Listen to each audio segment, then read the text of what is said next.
Breaking the News with Des Clark.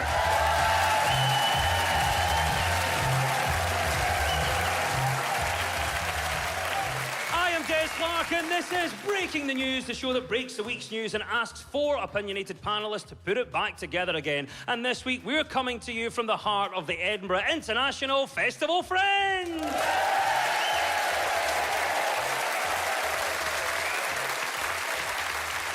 With me this week are some of the best comics on the scene. On my right, we have Susie McCabe and Connor Burns, and facing them are Marcus Brigstock and Susan Riddle. In the news this week, the pass rate for exams in Scotland fell this year. Students were upset, with one saying, "I don't know how I only got a semicircle in English," before the teacher explained that was a D. Thousands of scouts are fleeing a campsite in South Korea due to an incoming tropical storm, leaving critics saying some of these activity badges are getting a wee bit out of hand, but they are excited for the scouts to finally get their Lord of the Flies badge. And a resident of Florida has won $1.5 billion in the Mega Millions lottery. The man wants to remain anonymous, but said he was the most deserving winner in the history of America. I win. Right, you've met the panel. Let's crack on with round one.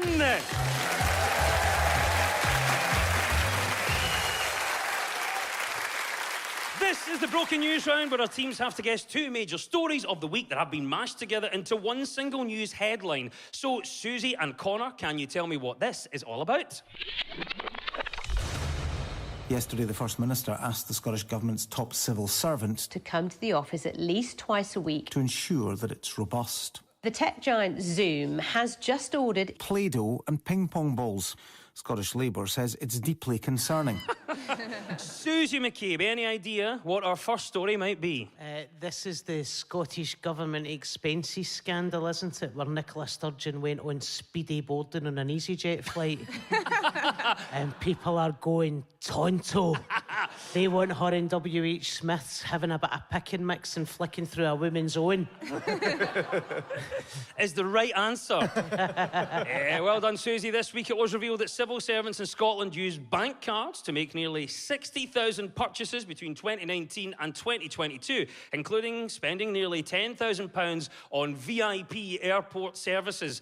Other purchases made on procurement cards over the 3-year period included yoga classes, crazy golf and nail polish. First Minister Humza Yousaf has ordered a review of the Scottish Government procurement card spending and said it was fair to ask the questions about the transactions. Government credit cards were used to pay for, amongst other things, yoga classes. Apparently, Nicola Sturgeon attended so she could learn the tree pose, which is where you hide behind a tree when the police come round. They were going a bit mental over, like, fast-track security. I do fast-track security because people are idiots. You can't... Oh, no, honestly, I've went through airports where people have tried to take through tubs of yogurt. Like a litre tub of yogurt. Right. Also, see if I was a civil servant going out shopping in an expenses card and I knew that people were going to go mental about this, I would have bought lingerie, baby oil and a people's friend in one transaction.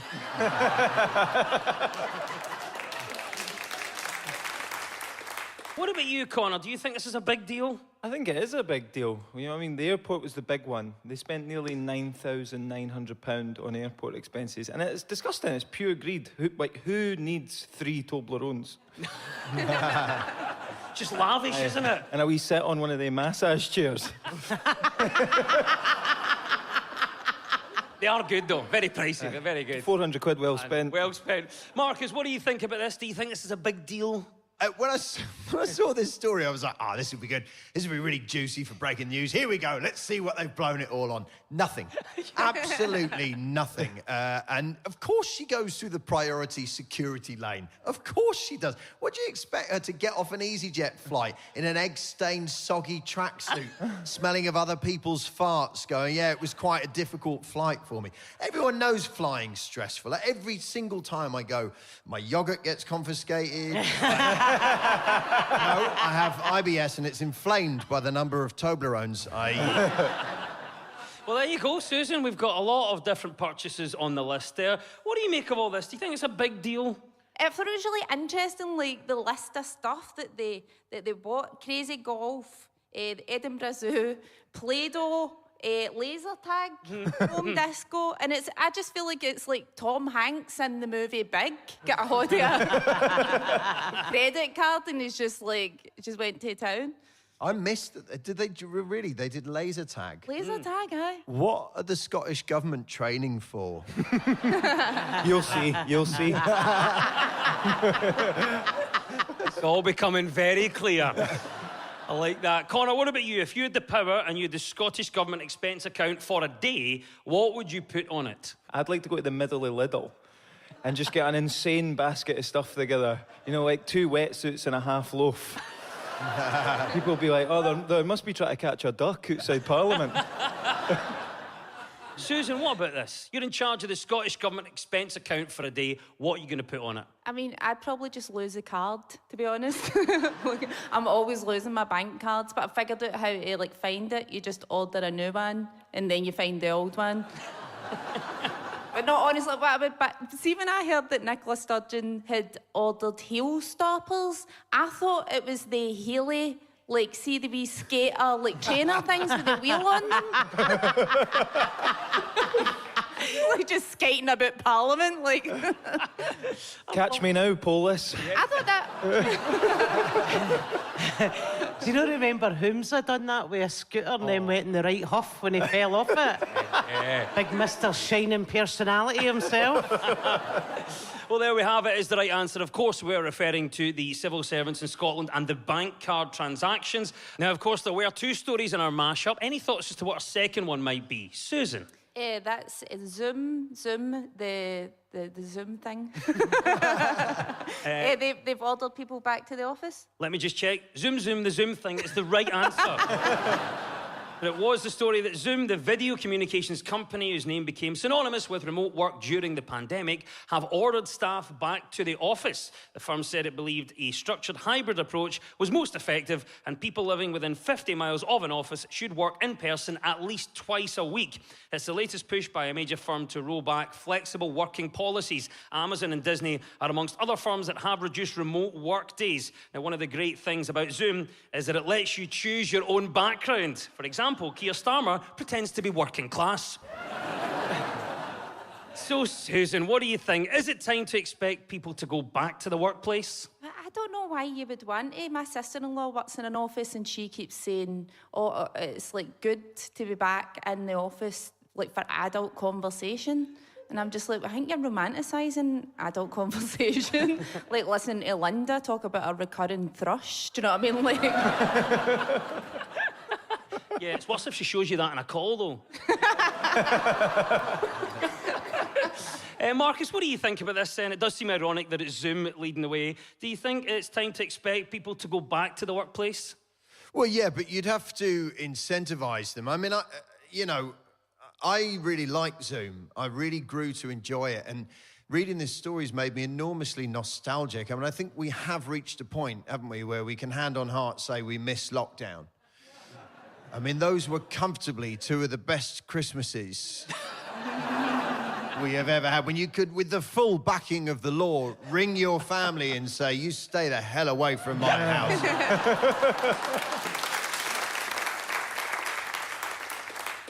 I'm glad we get to be back as comedians because Zoom gigs were pretty horrific. I'll happily take any heckle live now because nothing stings like hitting a punchline and seeing Carol has left the chat. Damn you, Carol. You know what I liked most about Zoom is you could judge someone literally in 5 seconds, couldn't you? We do Zoom gigs and you go, oh, lots of books, very intelligent. Oh, Starship Enterprise, geek. Virgin. That's what you were thinking. There's a model of the Starship Enterprise. Yeah, he's never seen a woman in his life. He's boldly going nowhere. Well, you know what? That's the last time I host the quiz, all right? Good quiz. Sorry, Carol left the chat. Susan, do you want to have a say on Zoom then? Do you think it's the last hangover from the pandemic? I don't mind if people are doing their jobs on Zoom or whatever. I just want people who are doing their jobs to do their jobs. Like, I just got a taxi here and they asked me directions. Well, obviously, we've touched upon this a little bit. What incentives would you offer to get people back into their workplaces? I think one of the big incentives is that Jacob Rees-Mogg has been very vocal on this and really wants people to go back to work. And I think that will mean that I and lots of other people don't.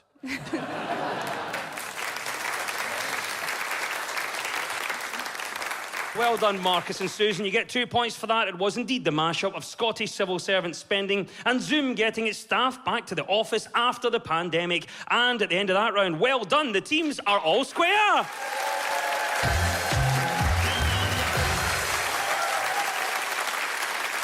Now, much of our news is about public opinion, so to find out what stories people are talking about, we spoke to two friends of the show, legendary broadcaster Brian Burnett and professional quizzer, best known as the Vixen on the Chase, Jenny Ryan. So, Susan and Marcus, what do you think Brian is on about here?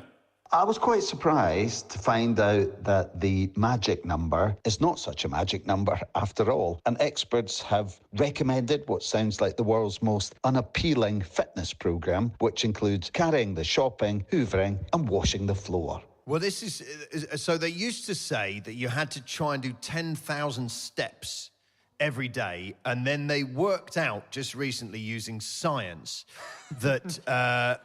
that no one liked that. So they've halved it.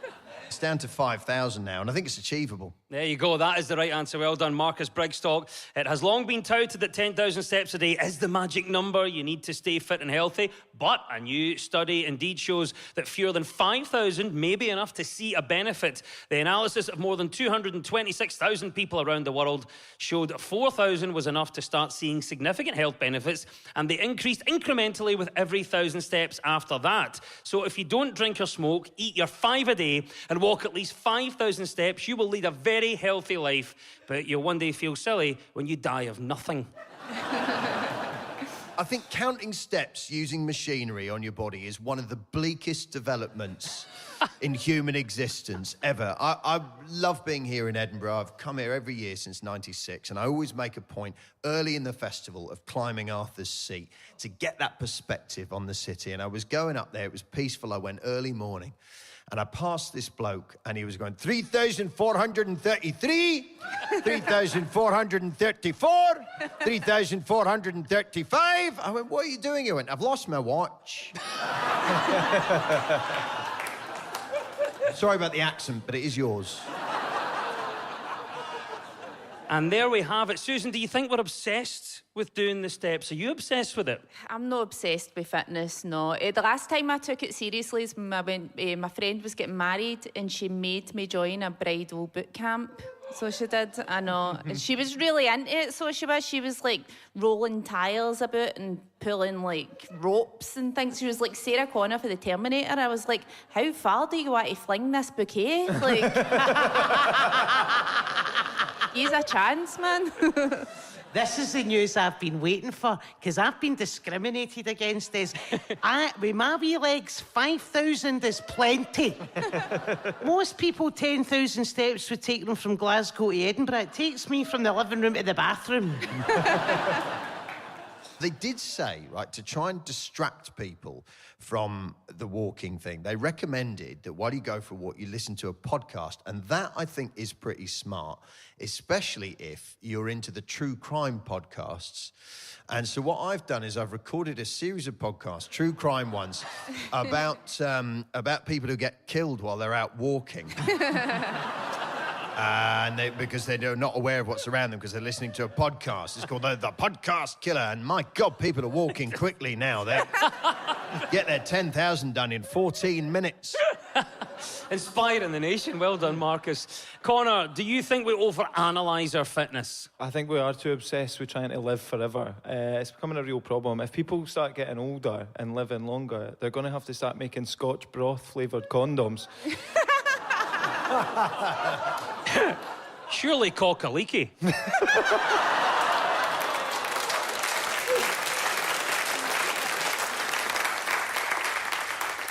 Well done. A new study into your daily steps is the right answer. Susan and Marcus, congratulations. Connor and Susie, it's your turn now. What do you think Jenny is talking about here?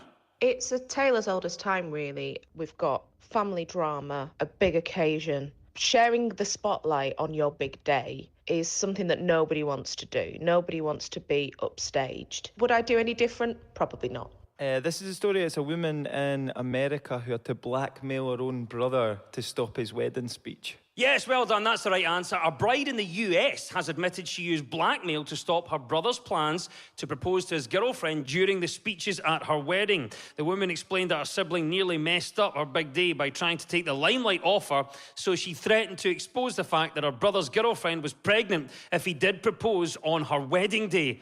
This is brilliant.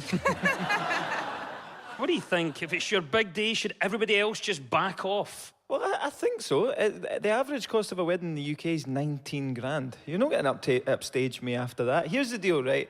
If you try and propose at my wedding, I get to die at your funeral. I'm having the last laugh. Susie, what do you think? If it's your big day, should everybody else just back off? Aye, everybody should just back off, but there's always like one toxic person, isn't there? There's always one in the lead up. Do you know what I mean? Like there's always that kind of person that's just there, like a big Death Eater at the side, ready to suck the joy out of your preparations because they're toxic. And that's marriage. Yeah. In a nutshell. I'll be honest, you could have just not invited me. I know, I said. I'm looking forward to my big day. There's no my wedding, my funeral. No, I do, because that'll be my time to shine, do you know what I mean? Because it's more my vibe, do you know what I mean? Yeah. You get to be the centre of attention, but you don't actually have to be there. So I quite like the idea of that. And I'll pick my pallbearers. It won't be any of my pals, right? Because I've saw the state of them trying to do like push-ups at Body Attack. I'm not having them making me look heavy on my big day, right? Aye, looking forward to it. But there you go. Here's the question. We've got someone here trying to get their own way in a situation, but how far have you gone to get your own way? Well, to be honest, Des, I've had to work very hard to not get my own way because I'm a straight, posh, middle-class white man.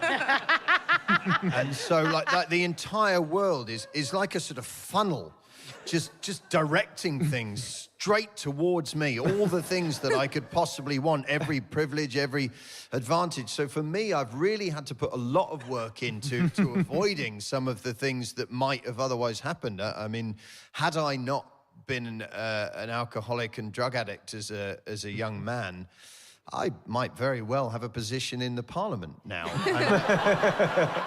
You know, so I really have had to put the work into avoiding these things, and I must say I'm very tired. Yeah. It's incredible that you think being a drug addict and an alcoholic holds you back from a career in government.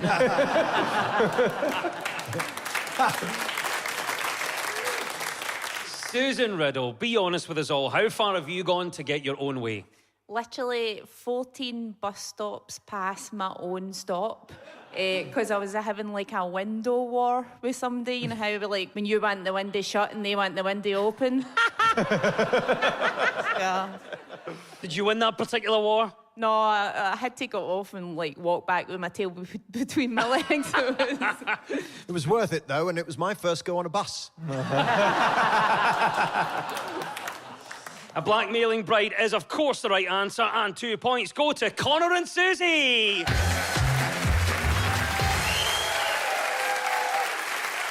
You're listening to Breaking the News from BBC Radio Scotland with me, Des Clark. Now, this round is all about who's in the news. I will play you a clip of a mystery person. All you have to do is tell me who it is. So, Susie and Connor, you're first this time. Who is this? Well, first of all, I do want to accept responsibility and say sorry for the mistakes that have been made. Former Prime Minister of 49 Days, Elizabeth Truss. Is the right answer, Susie McCabe. Yes. The former, look at 2 or 3 rounds of applause for people who remember Liz Truss. Yeah. It is, of course, the former Prime Minister Liz Truss, who this week nominated 14 people for her resignation honours list. We're not making this up. That's not even the joke. Miss Truss's list, which equates to an honour for every 3.5 days she was in Downing Street, is said to currently be with the House of Lords Appointment Commission for vetting purposes. However, 2 people have reportedly turned down her offer, with one saying they felt it would be humiliating to receive the honour, with another saying they didn't feel they deserved it. Some say it is only fair that Liz Truss is allowed to thank those who helped her while she was in Downing Street, although it was noticeable that there were no honours for those who worked the hardest during that 49 days in office, the staff at Pickford's. But you know how embarrassing, like, she was as Prime Minister when people were turning her away to being honoured? Like, apparently she actually offered one to Philip Schofield, but he said no, it could damage his reputation. She reminds me of, like, you know, the people on Ninja Warrior, that Ninja Warrior programme, when they're, like, giving it a big talk, do you know what I mean? And then 3 seconds in, they face plant the pool. Marcus, can you believe this? 49 days in office, Liz Truss gets a resignation honours list. No, obviously, I think it's outrageous. Boris Johnson's resignation honours list, also outrageous and disgusting. I mean, he literally left in disgrace. And Rishi Sunak was sort of waved most of them through, with the exception of Nadine Dorries, who still seems astonished that she isn't Baroness Dorries. I'm sorry, I'm just laughing at how much pain she's in. No, I am. I always think that Rishi Sunak looks like the type of man that would have stabilisers on his Peloton. Yeah. Stop him tipping off. I love that. Well, there you go. Liz Truss back in the news. It's been a while, and she's got a resignation honours list. Now, we know that some people have knocked back a potential honour from Liz Truss, but have our panel had the gall to knock anything back? Susie, tell us about a time where you've knocked something back. So about 3 weeks ago, I was on my hen night in Manchester, because you know how it's like Manchester's the Serengeti for homosexuals, right? And I went there and I knocked back some Tequila Rose, and then we all get knocked back for the dancing. Yes. Sounds like a great night out. Connor Burns, we're talking about people knocking back some honours from Liz Truss. Tell us about a time where you've knocked something back. I honestly think I've only ever been on the receiving end of a knockback. I had a horrendous one the other night. I did my show in the Fringe. It was really good. I was in the bar afterwards. A woman came up to the bar, held out her phone towards me. I put my arm round her and posed for a photo and realised that she was leaning past me to pay for her round.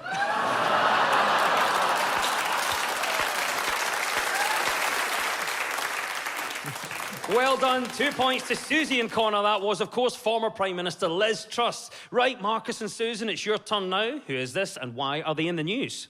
As well as getting eyes on the surface of the water, we're going to be dropping a hydrophone 60 feet down in the middle of the loch to have a listen out. Maybe Nessie singing in the bathtub somewhere down there. Was that the guy that's trying to find Nessie, the Loch Ness Monster? I will give you that. It is indeed. It's Paul Nixon, who is the general manager of the Loch Ness Centre in Drumnadrochit. They joined forces with the volunteer group Loch Ness Exploration to undertake the biggest search for the Loch Ness Monster since the early 1970s. If you're into this, would you like to join the search for Nessie? Aye, just as soon as I find my bank card, I'll be right on it. Can't tempt you, no? Marcus Brigstock, what do you think? Would you like to join the search for Nessie? I'm really hopeful that they do find it and it turns out to be an ancient dinosaur and is immediately given a column in the Daily Telegraph.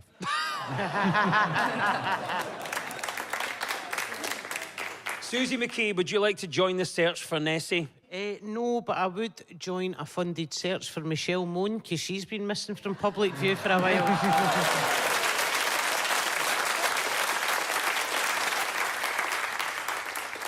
I'd tell you one thing, if this is successful and they do find it, I'd love to eat some of it. Do you know what I mean? Like, yeah. Something like that. I've never eaten a monster in, I don't know, like a creamy mushroom sauce. I bet it's absolutely delicious. The best thing about that is if you just ate the bits that were underwater, people wouldn't have to get new ornaments.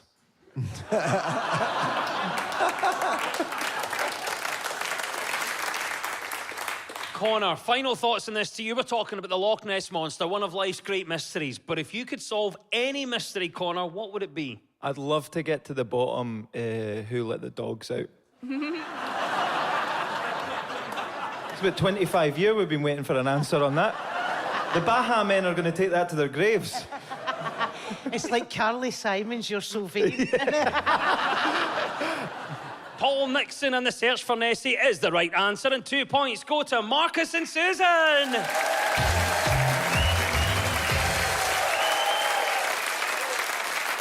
And it's time now for our final quickfire round, which is all about deciphering the numbers in the news. I will read out a headline. All the teams have to do is fill in the blanks. So get ready, teams. When we run out of time, you'll hear this. I like my coffee dark.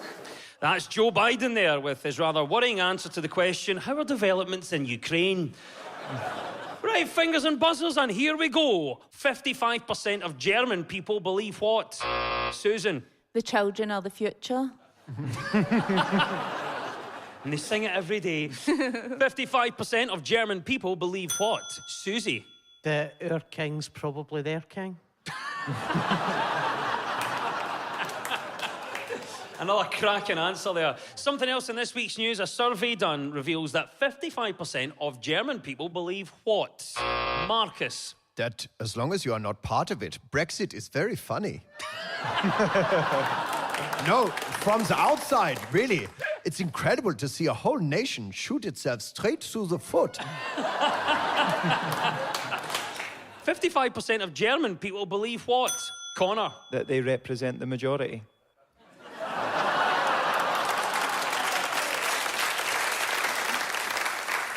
I like my coffee dark. Oh, there we go. That's the klaxon. Joe has Bidened. It means it's all over. And at the end of the quiz, our winners this week are Marcus Brigstock and Susan Riddle.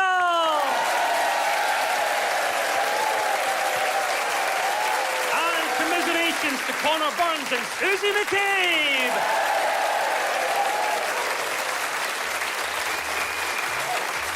And we'll leave you with the breaking news. Breaking news just in. An Inverness resident has captured footage of a motorist driving the wrong way along a dual carriageway in the centre of the city. It's a really worrying situation. My uncle recently drove up the same road and said it wasn't just one driver going the wrong way, it was all of them.